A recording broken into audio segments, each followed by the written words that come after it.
سبحانك لا علم لنا إلا ما علمتنا إنك أنت العليم الحكيم فأعوذ بالله من الشيطان الرجيم بسم الله الرحمن الرحيم إنا نحن نزلنا الذكر وإنا له لحافظون صدق الله العظيم وقال النبي صلى الله عليه وآله وسلم من لم يتغن بالقرآن فليس منا او کما قال رسول اللہ صلی اللہ علیہ وسلم.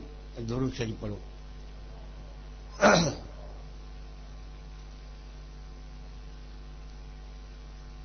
میرے محترم دوستو اور مسلمان بھائیوں، حقیقت یہ ہے کہ میں ایک سندھی اور دیہاتی آدمی ہوں اور بڑے بڑے بزرگوں کی زیارت کے لیے اس جلسے میں آنے کا شوق ہوا، اور اردو بھی پوری اچھی طرح نہیں جانتا ہوں،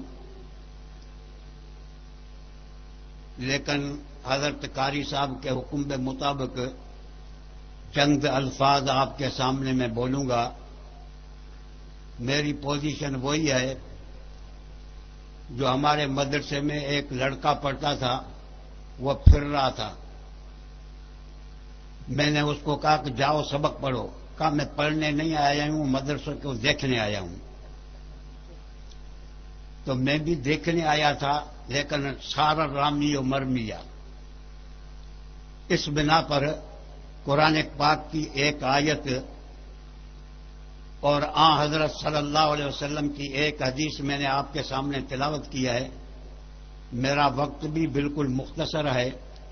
اس مختصر وقت کے اندر چند باتیں عرض کروں گا.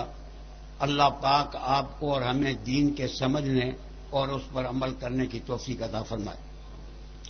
میرے دوستو، مخلوقات میں سب سے زیادہ فضیلت اللہ نے انسان کو دیا ہے، کیونکہ انسان کے تخلیق اور پیدا کرنے کا غرض سب سے اونچا ہے. تمام مخلوقات کو آپ کی خدمت کے لیے پیدا کیا گیا ہے. فقط انسان ہے جس کو اللہ کی عبادت کے لیے پیدا کیا گیا ہے. تو پیدا کرنے کا غرض آپ کا سب سے اونچا ہوا. اس وجہ سے یہ مخلوق افضل المخلوقات ہے. علاوہ ازیں انسان واحد مخلوق ہے. جب کسی نیکی کے میدان میں قدم رکھتا ہے انسان، تو دو رکاوٹیں اس کے سامنے ہوتی ہیں. ایک رکاوٹ خارجی اور ایک رکاوٹ داخلی. خارجی رکاوٹ شیطان ہے جو نیک کام کرنے سے اس کو روکتا ہے. داخلی رکاوٹ انسان کا نفس امارہ ہے جو انسان کو نیکی کرنے سے روکنے کی کوشش کرتا ہے.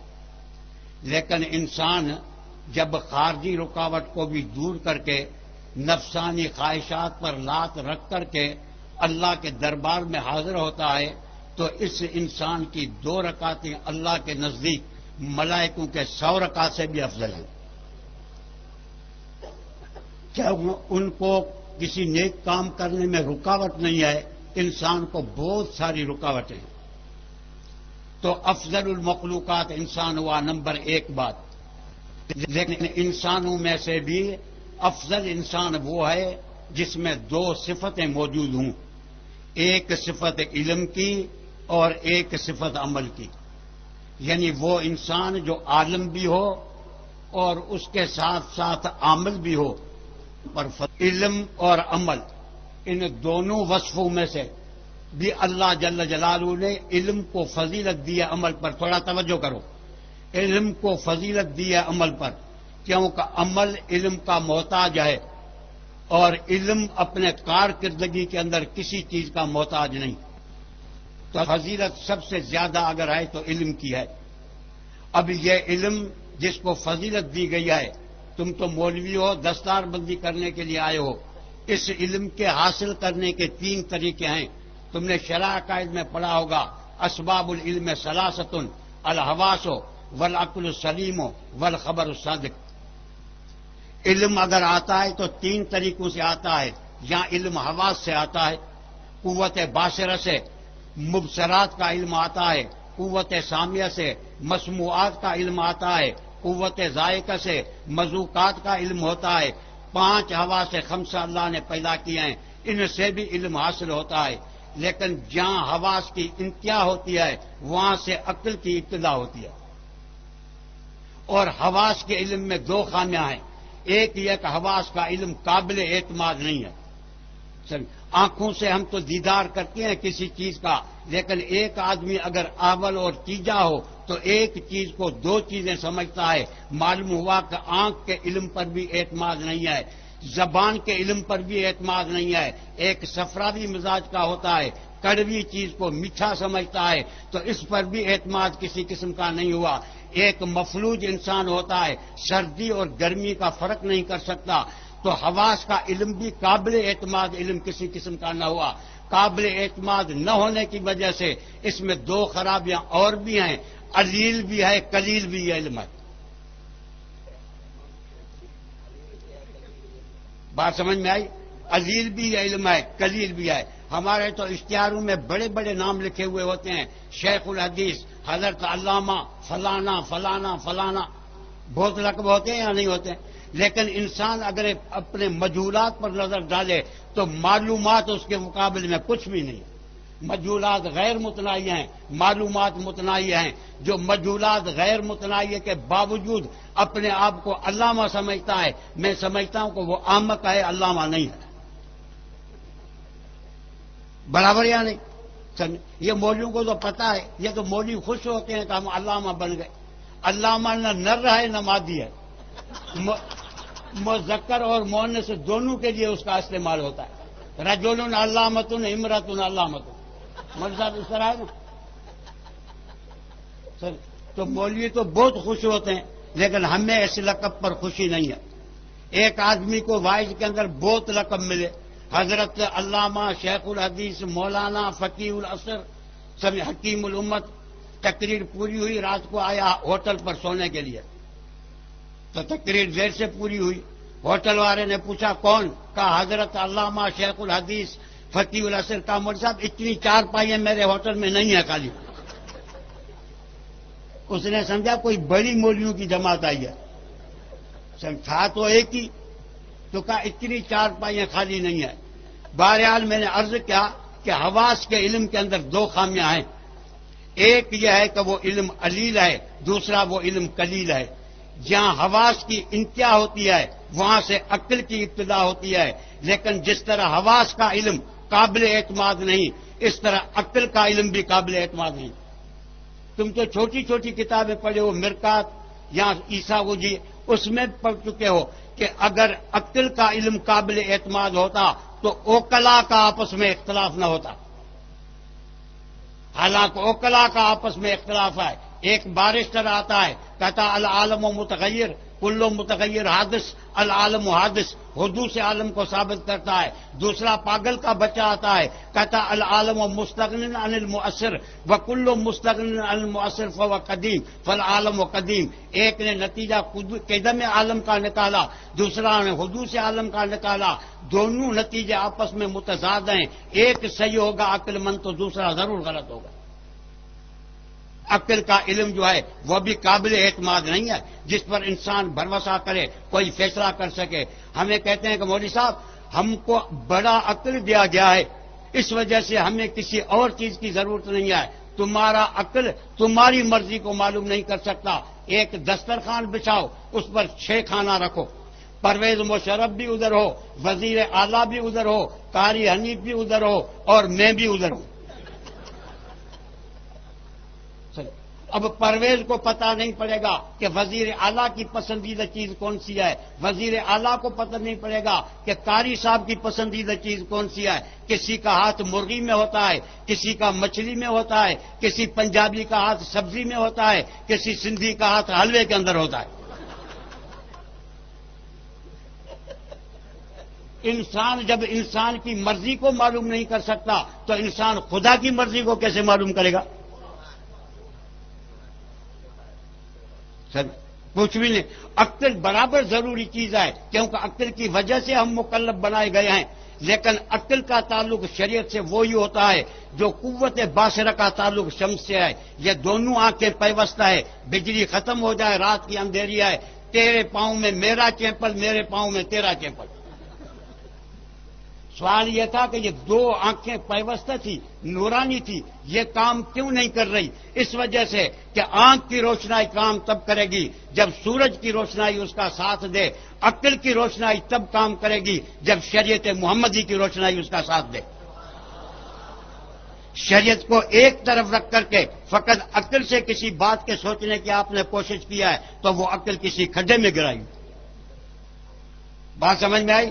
تو معلوم ہوا سمجھے کہ عقل جو ہے سمجھے وہ بھی قابل اعتماد نہیں ہے. جہاں حواس کی انتہا ہوتی ہے وہاں سے عقل کی ابتدا ہوتی ہے، جہاں عقل کی انتہا ہوتی ہے وہاں سے نبوت کی ابتدا ہوتی ہے. نعرہ تکبیر، نعرہ تکبیر. سمجھ میں آئی بات؟ وہاں سے کیا ہوتی ہے؟ نبوت کی ابتدا ہوتی ہے. اللہ جل جلالہ نے جس کو نبی منتخب کیا ہے اس کے حواس بھی ہمارے حواس سے جدا ہوتے ہیں. ہم تو بڑے اللہ میں ہیں لیکن جو کھلاؤ گے وہ کھا جائیں گے. ایک عورت نے بخاری میں حدیث ہے مولوی صاحب کہ دعوت کی حضور کی، بکری کا سالن حضور کے سامنے پیش کیا. نبی صلی اللہ علیہ وسلم نے بوٹی کو چباڑ کر کے باہر نکالا، فرمایا انہا شاتن قد ذبحت بغیر اذن اہلہا، یہ بکری ہے جو مالک کے اجازت کے بغیر ذبح کر دی گئی ہے. عورت بھی حیرت میں پڑ گئی کہ کام تو ہم نے مخفی میں کیا تھا، حضور کو پتا کیسے پڑا؟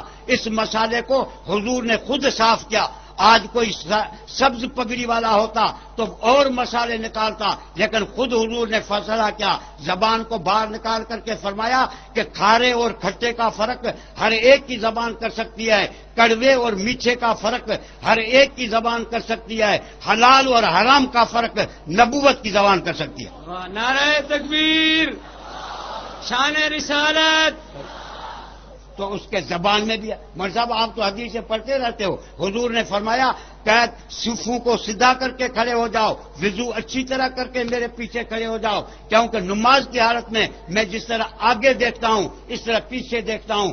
مقتدی کا اثر امام پر پڑتا ہے، اس وجہ سے آپ کی پوزیشن صحیح نہیں ہوگی. اگر کوئی شاگرد مذاق کرتا ہوا ہوتا تو استاد سبق دیتے ہوئے مضمون کو بھولا جاتا ہے. اس وجہ سے ٹھیک ٹھاک صفوں کو سیدھا کر کے کھڑے ہو جاؤ.